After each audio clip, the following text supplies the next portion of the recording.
Good morning. What a wonderful day. What a weird weather week. We'll take it, but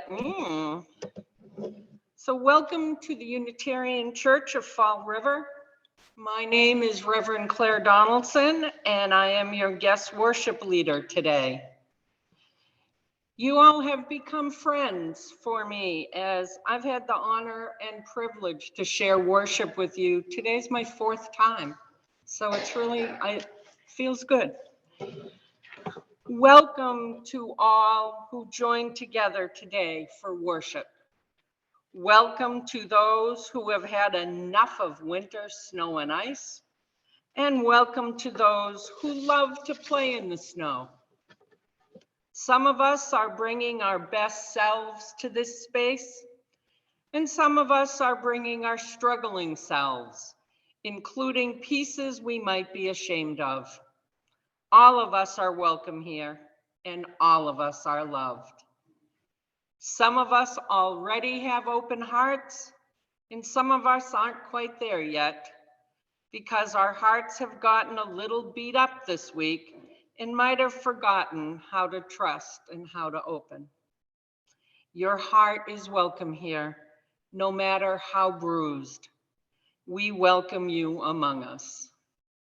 All of us are imperfect, but we're here to drop our defenses and trust that what happens in worship is powerful and life-giving. Together, we affirm this day, and our being together can make each of us braver, more compassionate, and wiser than when we woke up this morning. We welcome you here. Welcome this day with your joy and your sorrows. Come and give thanks for your blessings and your tears. This is a time for rest and meditation. Be with your brothers and sisters and share the light of love and caring. In this house, we sing songs of joy and praise. In this house, we offer thanksgiving for gifts we have received. In this house, we seek peace for all. In this house, we offer love, peace, thanksgiving, and joy for all we have received.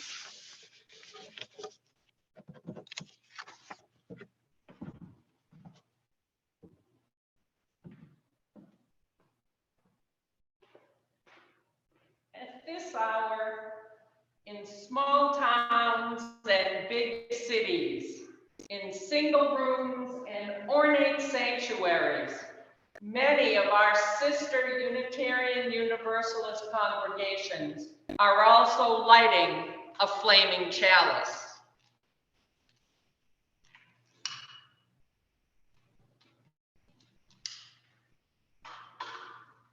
As we light our chalice today, let us remember that we are part of a great community of faith.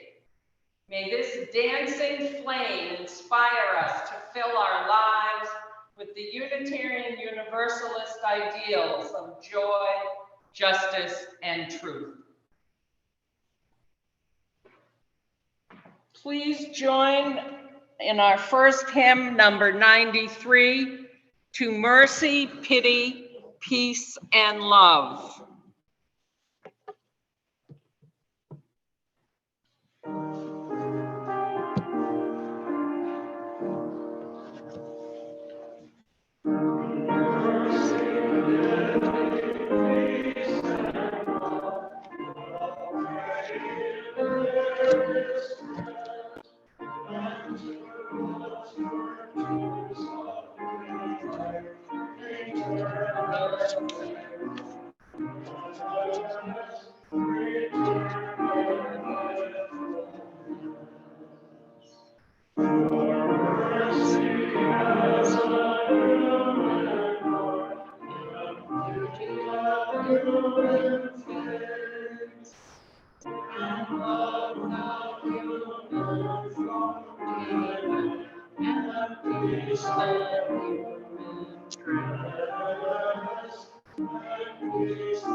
And now, if you'll join in for the affirmation number 471 in the back of your hymnal.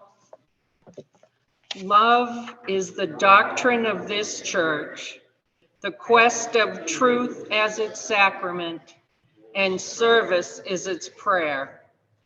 To dwell together in peace, to seek knowledge in freedom, to serve human need, to the end that all souls shall grow into harmony with the divine. Do we covenant with each other and with God? And are there any announcements today? Yes. Course in Miracles course continues every Friday at 11 on the Zoom. Witness is our coordinator. Richard Trudeau is one of our panelists. Hey, Rod, who I believe is online with us, is on with us on that. And Al Rubio, who is in here, so he's also with us.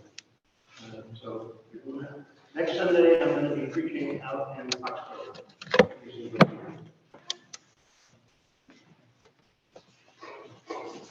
Thank you. Yes. And who's the preacher next Sunday? Me.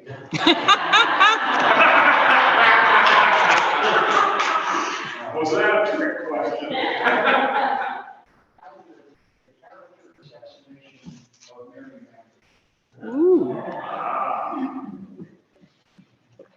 gonna have to check that one out next Sunday afternoon. Thank you. And is that all for announcements? Okay.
Today's reading is entitled The Gentleman.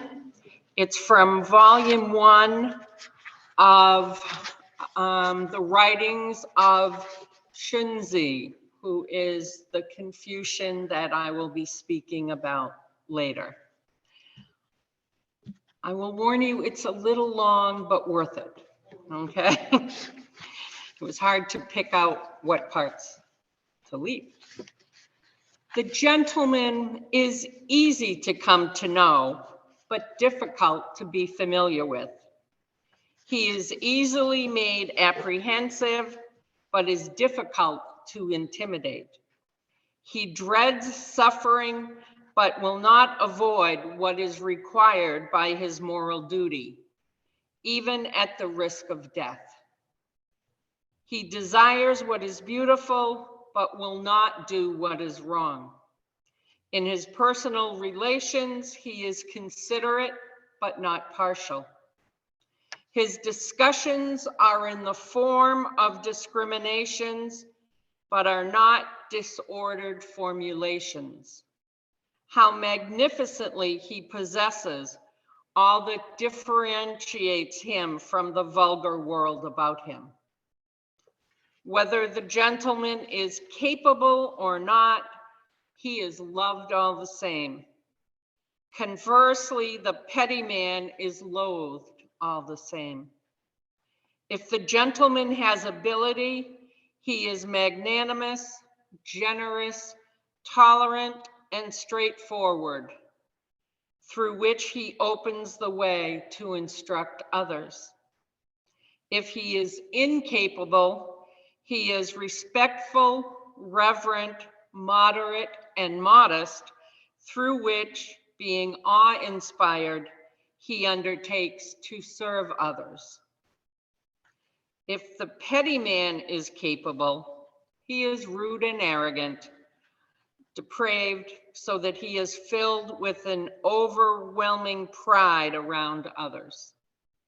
If he has no ability, he is envious, jealous, resentful, and given to backbiting, so that he subverts and undermines others. The gentleman is magnanimous, but not to the point of being remiss. He is scrupulous, but not to the point of inflicting suffering. He engages in argumentation, but not to the point of causing a quarrel. He is critical, but not to the point of provoking others.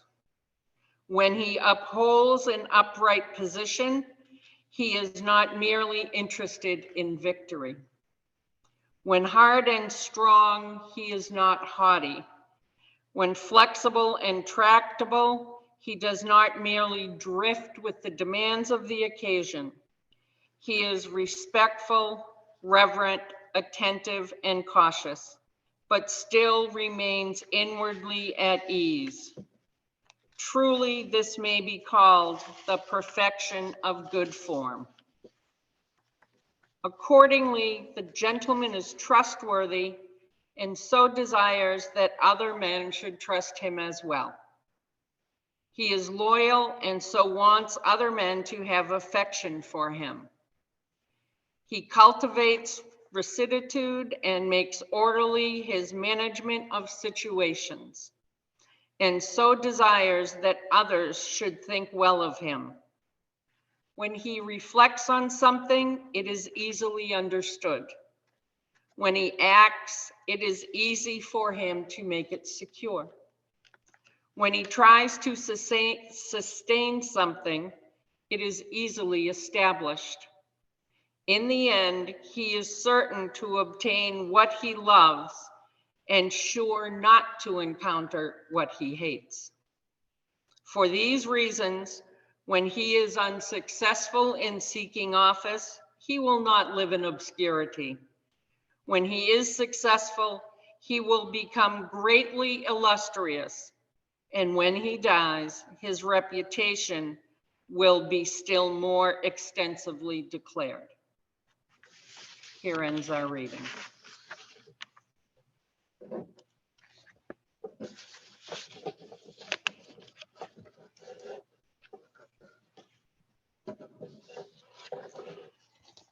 Our responsive reading today can be found in your back of your hymnal, number 521.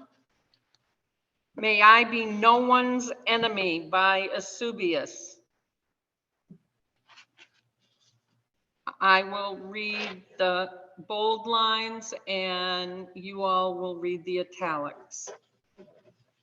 May I be no one's enemy, and may I be the friend of that which is eternal and abides.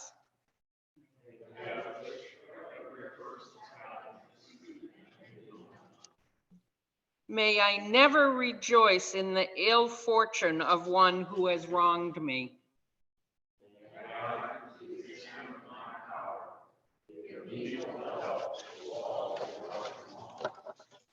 May I never fail a friend.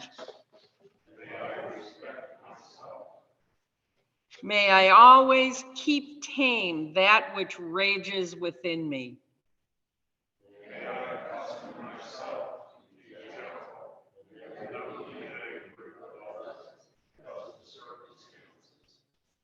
May I know good people and follow in their footsteps.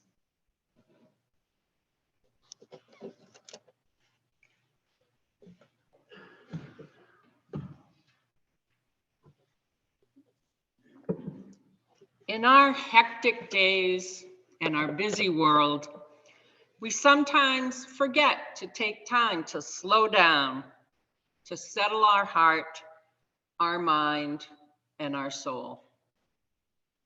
Take some time now for reflection, for meditation, for prayer, for quiet, and for peace. We are here because we are people of faith. Within each of us lives the conviction of a saving faith that could restore our broken planet and illuminate the lives of our sisters and brothers. Ancient wisdom teaches that we who would save the world must first save ourselves. We who would restore the planet must learn to restore the broken structures of the institutions closest to hand, to illuminate the lives of our companions and friends. To this end, let us center ourselves, acknowledging the trouble of mind and vexation of spirit that accompany us even here.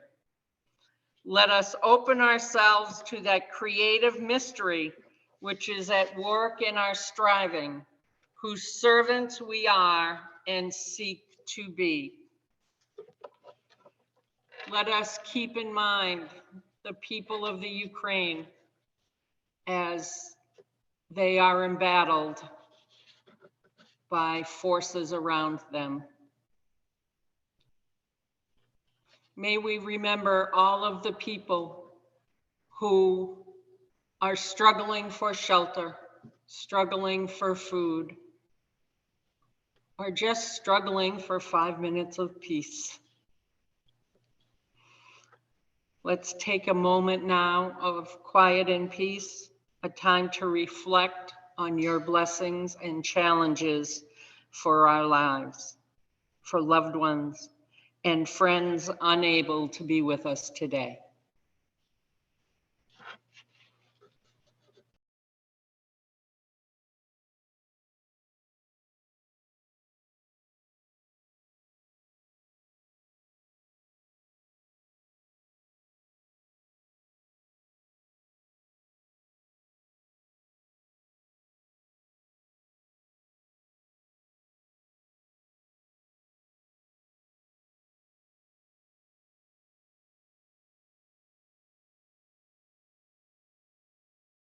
Join in for our next hymn, number 84, How Far Can Reach a Smile.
Please be seated.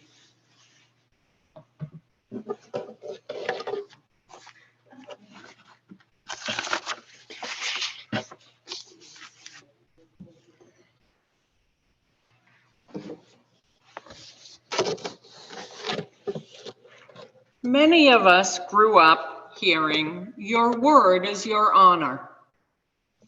Before the United States became litigiously awestruck, a verbal contract sealed with a handshake was as solid as a signature. Integrity, just as respect, is earned and learned. It starts when we're young and we try to sneak cookies from the cookie jar. If you had parents who were consistent and taught you not only right from wrong, but also lying about what you did was even worse, they were teaching you integrity. These lessons start small and become larger. In grade school, we learn not to cheat on a test when the teacher notices someone copying another student's answers. In our early friendships, we learn how much it hurts when someone breaks plans with you because they receive another invitation that sounded like more fun. As an adult, those little white lies just might catch up with you when you call out sick to work and your boss sees you out at the movies in the afternoon. Over the last decade or so, we have learned what harm can be done by people who lack integrity. Some examples include Ken Lay at Enron, Lehman Brothers Investments, and what I consider the most heinous perpetrator, Bernie Madoff. The true shame in the Madoff scandal is that many nonprofits lost all their funding. These organizations were achieving results in the community, making a difference for people who needed help or needed a second chance.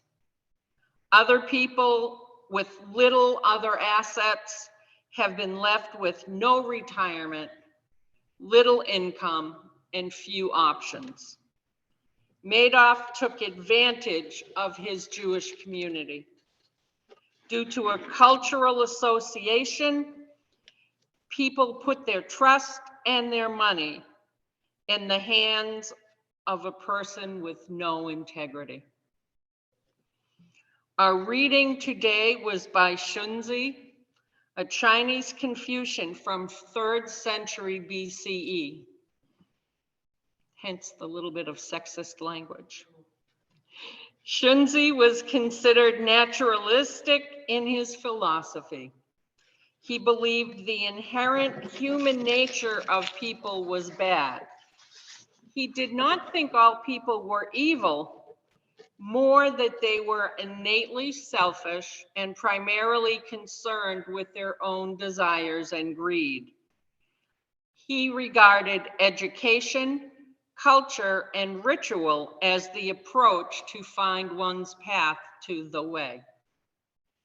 He also justified why laws and propriety were needed, with appropriate consequences as a deterrent to negative actions. The wise person will choose a positive act. Propriety is more than just good behavior. Propriety includes respect, compassion, and ritual. Shunzi thought that deliberate action is needed to create change and transformation. Each person has the potential to become a wise person. However, he or she needs to supply the effort. Participation in music, art, and rituals provide the space for change to happen. When people treat each other well, there is harmony. There are a multitude of rituals we may participate in during a day, week, or a year. We have our own routines each morning when we get up. When you have to be somewhere early in the morning, and you have not just yourself, but an entire family to get out the door, having a prescribed routine to follow keeps chaos at a minimum. Those of us who have a personal spiritual practice usually have a ritual they follow. Some of us may meditate or read a spiritual passage or pray or be attentive and in the moment when we're out for a daily walk. Most religious services are an arrangement of a few different rituals and prayers, combined specifically for that Sunday or particular event. During the year, there are a number of holidays that have their own traditions. On Valentine's Day, we express our love with tokens of affection. On Memorial Day, many cities and towns have a parade to honor those who lost their life in service to our country. On Labor Day, we celebrate or mourn the end of traditional summertime and prepare for the school year to begin and be thankful for all who work to help us all live our lives. And in December, there are a whole host of customs we enjoy for Hanukkah, Christmas, Kwanzaa, and New Year's. These rituals, traditions, and customs serve a variety of purposes. They teach us the history and meaning of an event. They show reverence, respect, and love for those in our life and others who have passed away. They mark time and they help us remember. They teach us what is important and what is not, and how to know the difference. Rituals help to create a just and ordered community. When there is order in a person's thought and actions, there is clarity. Shunzi discusses when and how learning stops and ends. He says that the order of learning starts with reading and learning the classics and ends with being trained in ritual. Learning itself does not end until the person dies. To pursue it is to be human. To give it up is to be a beast. The concepts of self-realization, sincerity, integrity, transformation, and change mesh easily with all of the 7 principles of Unitarian Universalism.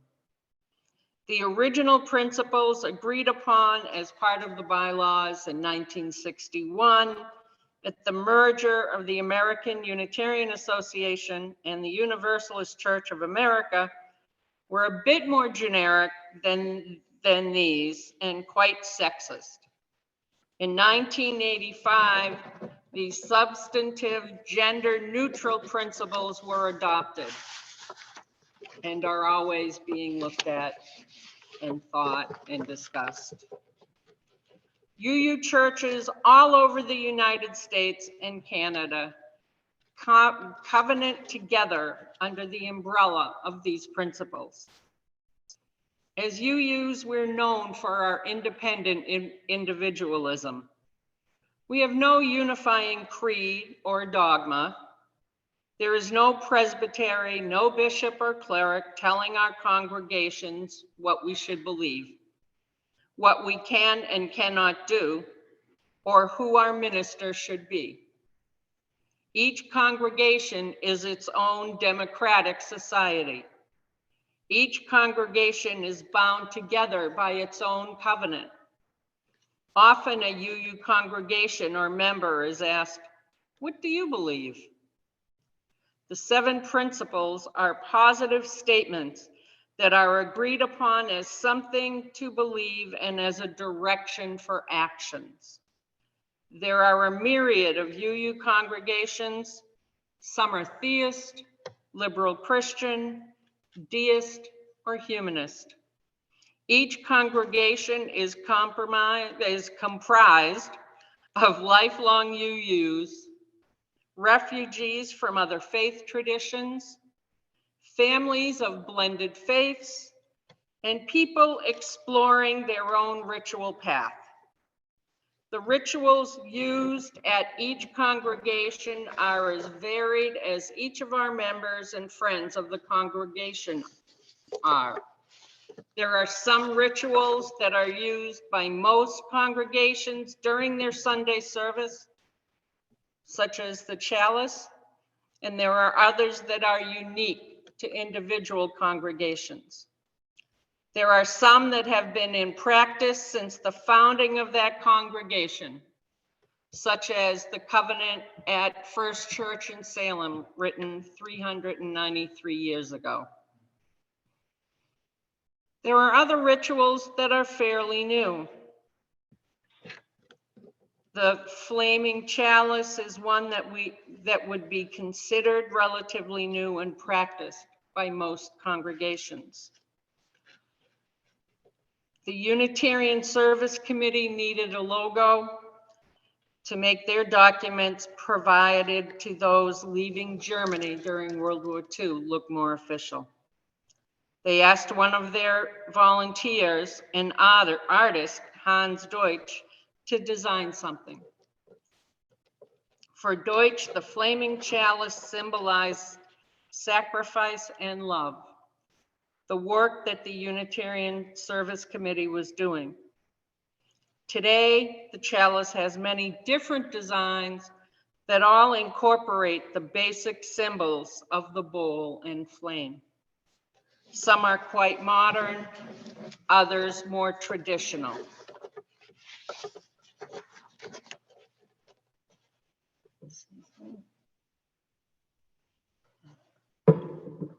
Confucianism and the 7 principles are able to blend together in a variety of ways.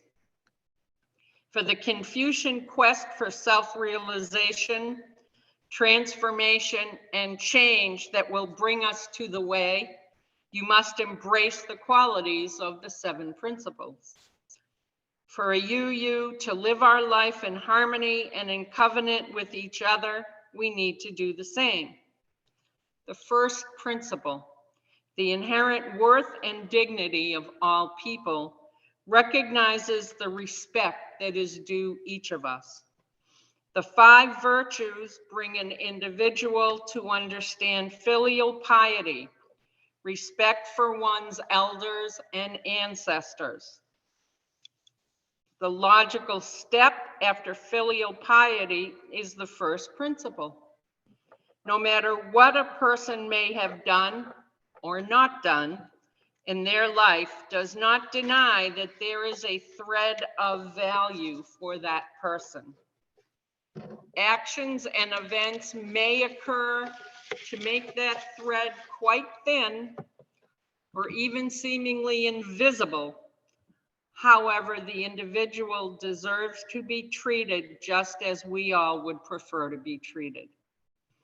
It can be difficult to understand why someone acts as they do, or to comprehend why they committed a horrendous deed, but we still need to acknowledge their individual dignity. The second and third principles, justice, equality, and compassion in human relationships, and the acceptance of one another and spiritual growth, act in harmony with the first principle. Living with compassion while choosing to promote justice and equality affirms the worth and dignity of all persons. This is something to strive for on a daily basis.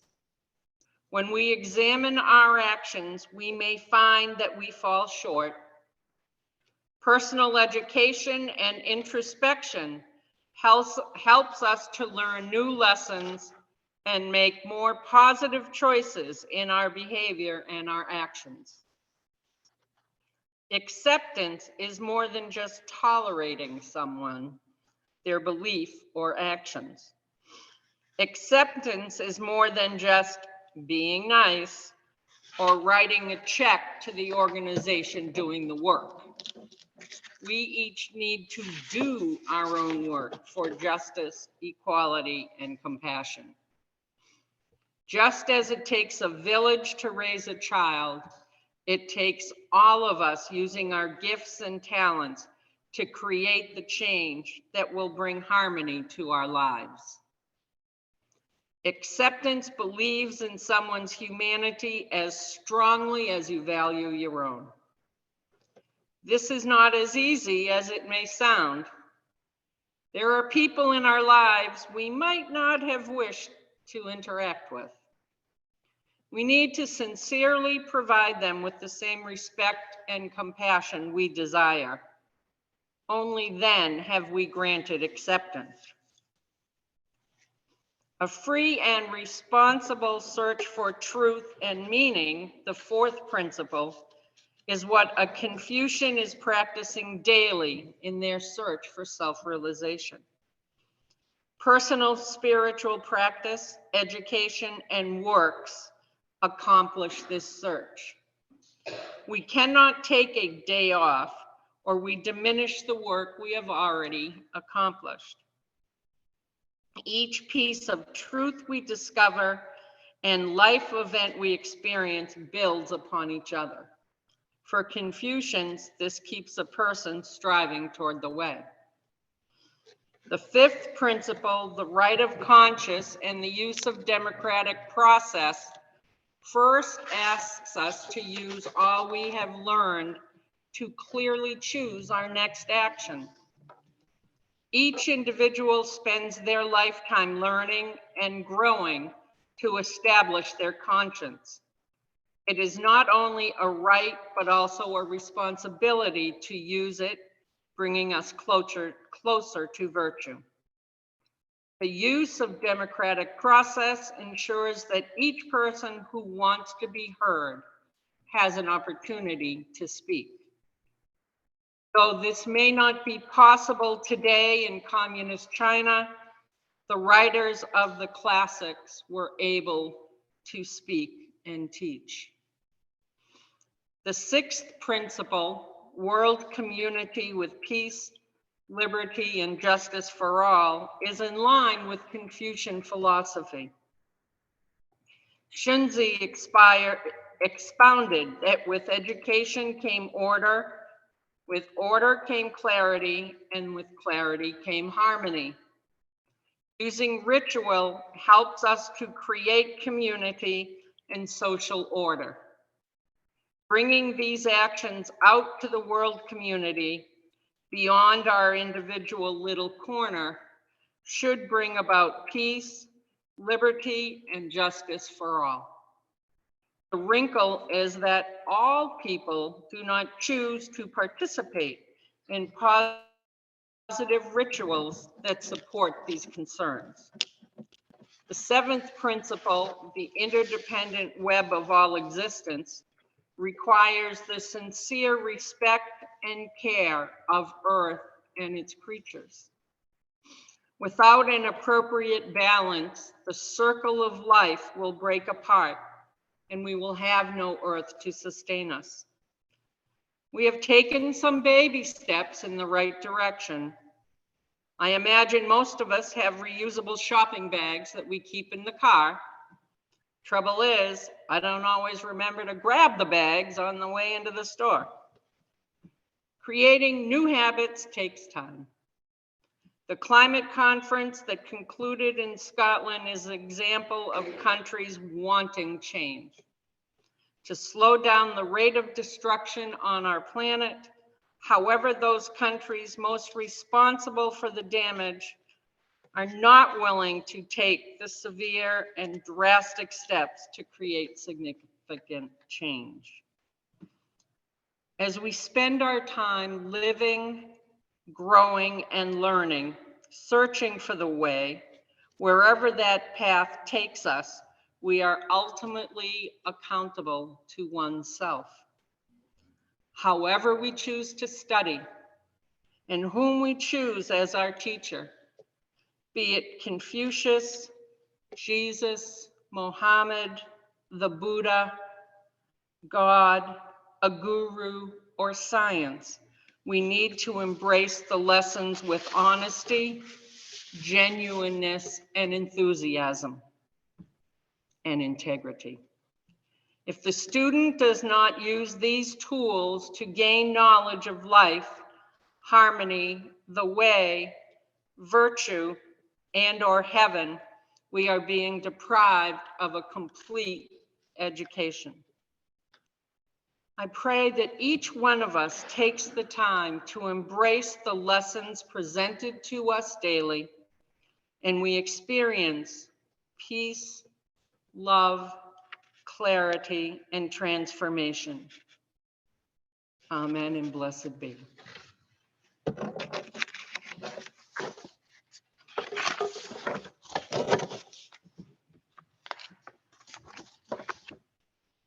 It is now time for our offertory. The purpose of this church is to encourage all who gather there to grow more generous in spirit and in action. This is the great end of all the world's faith traditions, to bring the human being closer to the divine by acts of creation and compassion. We now take an offering that allows us to exercise that all-important generosity of spirit an offering that will support this self-supporting church and its many mysteries and ministries. The gift of the congregation will be most gratefully received.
Are there any joys or concerns that people would like to share this morning? Yes. My son Roger was sworn in as chief of the Fall River Light on Wednesday night. Congratulations. I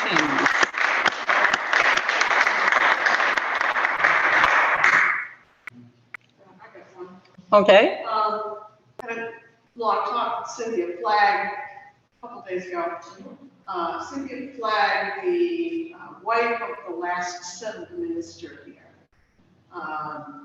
And Charlie, as many of you know, has been on a long, slow Alzheimer's track. And he's been in the nursing home now since fall sometime. And he is now officially in the hospice category. So she just wanted to pass that word on. That, he'd been pretty far gone mentally for a while, but now his physical issues are. So you know. Thank you. Yes. We had a happy visit last week in London with grandson, so that's definitely great. Oh, yes, that is a joy. Yes. I've been sort of concerned about the Ukraine situation this weekend. A couple of thoughts that if we had Mexico controlled by the Russians, and they were thinking of taking over New Mexico, we might be getting a little nervous ourselves about the same as the Russians. On the other side, the couple of quotes the president of Ukraine was saying, if they come, they won't be seeing our backs, they're going to be seeing our faces. And also a crew at a small island controlled by the Ukrainians out on the Black Sea that was told by a Russian warship, give it up now, save yourselves. And I guess they said in Russian or Ukrainian, you can go fuck yourself. 13 people died shortly after that. So, complicated mess.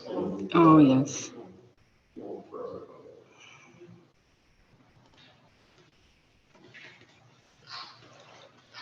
Anyone else?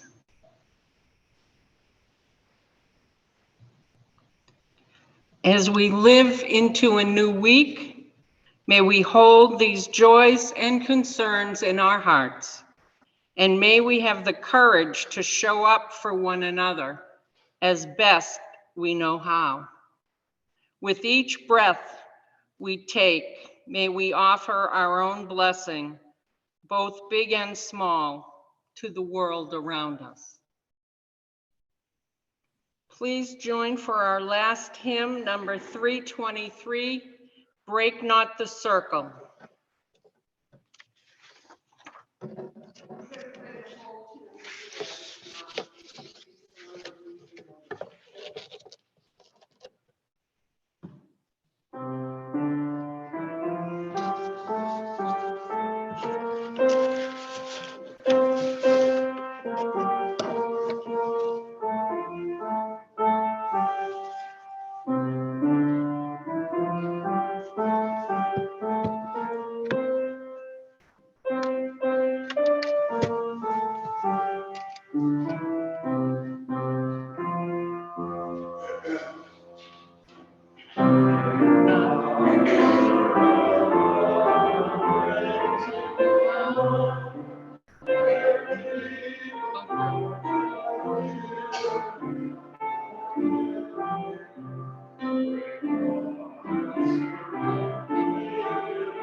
You all did a great job. You wouldn't know that it was an unfamiliar hymn to you.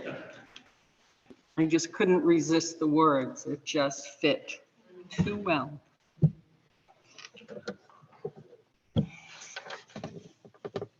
May the Lord bless you and keep you. The Lord keep all those whom you love, whether here or in some other place. May God be your companion and you be God's friend as you walk together through all the days of your life. And at the journey's end, may you find the welcome of God's love. It keeps us all. Amen.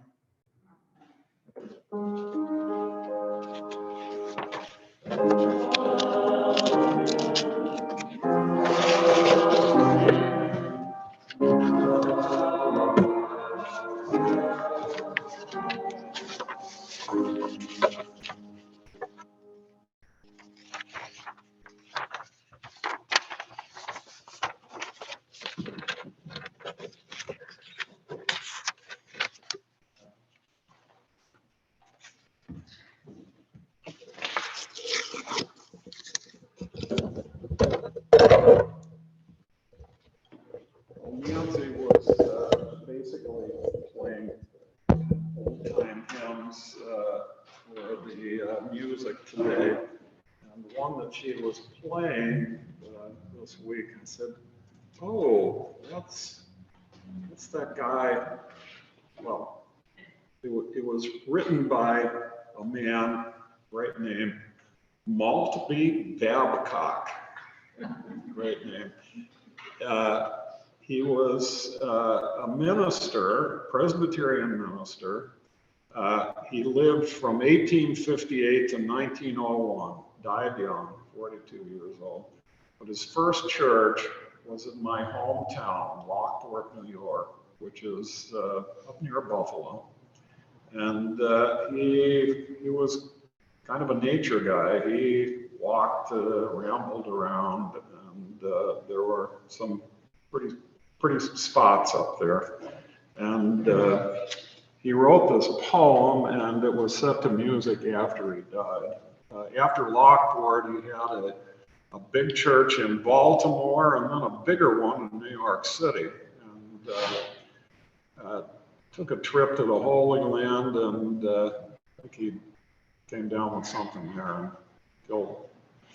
So anyway, this is my father's world, and the sexist language. Live with it.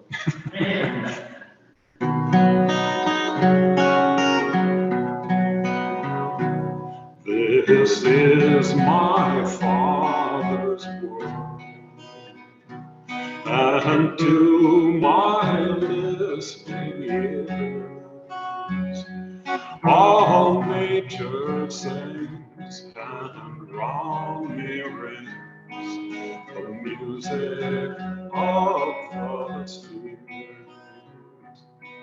This is my father's world. I rest me in the fog of rocks and trees, of skies and seas. Is a land the wonders wrought.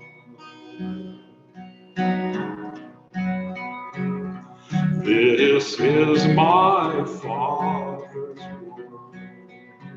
The birds their carols raise, the morning light, the lily white, declare their Maker's praise.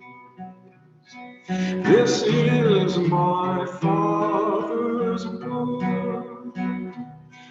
He shines in all that's fair, in the rustling grass I hear him pass. He speaks to me everywhere.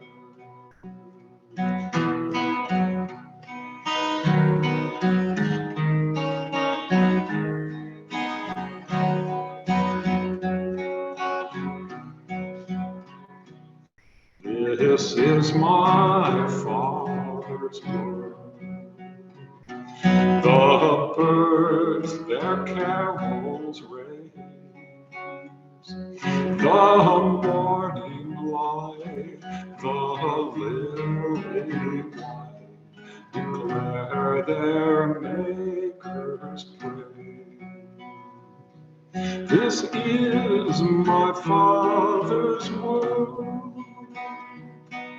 He shines in all that's fair, in the rustling grass I hear him pass. He speaks to me everywhere.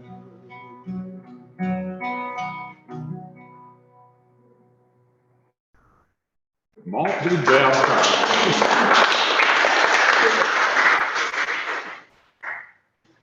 There's a good story about the first Presbyterian church in Lockport. I actually went to an Episcopal church, but a good friend was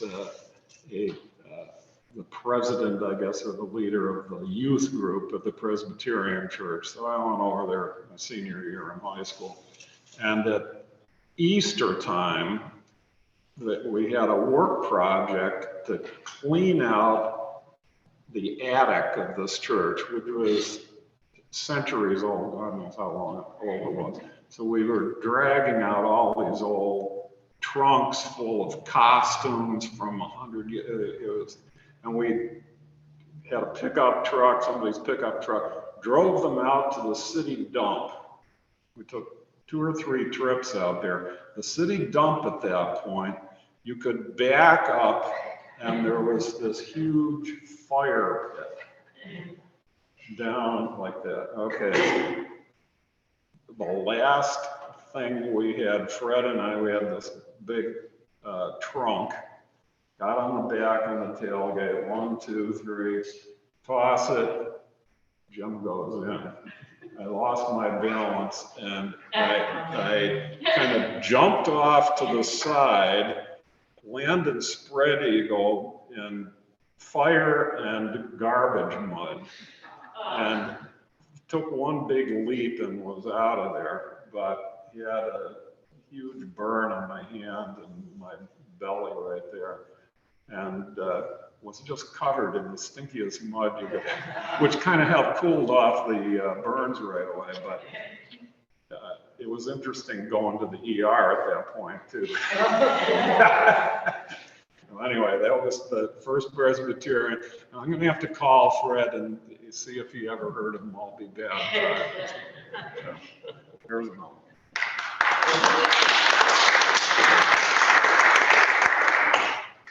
Do you know, did Pete Seeger do that song? I've Well, he heard might. that before. He and might I very think it well was have. him. Right. It would be one that, and a New York guy. Again, Yes. so quite possible that he did.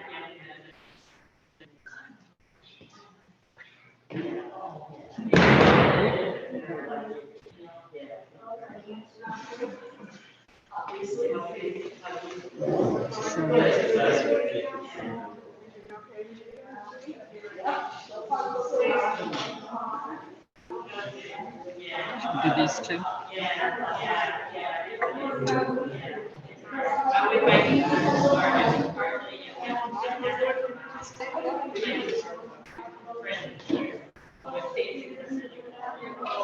Well, some, yeah, I mean, some of these old towns now. Zero. Oh, good. Zero. That works. Lovely. Yeah. Thank you. Yeah. Yeah, you know, it's not.